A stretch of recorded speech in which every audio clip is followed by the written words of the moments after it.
Galway that the Galway Harbour Company is about to complete a deal with the Land Development Agency, which is a cause of serious concern to me because of what's proposed. 6 acres is the subject of the transfer. I'm not sure what price that public land held by the Harbour Company in trust for the people of Galway is being transferred to the Land Development Agency.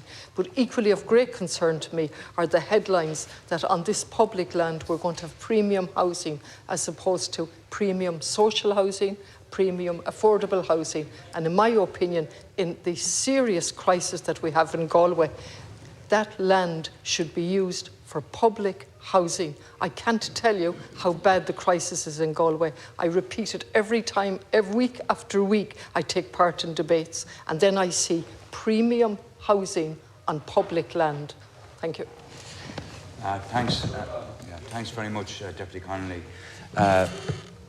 Under Housing for All, we want to build in terms of tenure mix. On the particular issue raised, so there obviously would be commercial sensitivity around the LDA.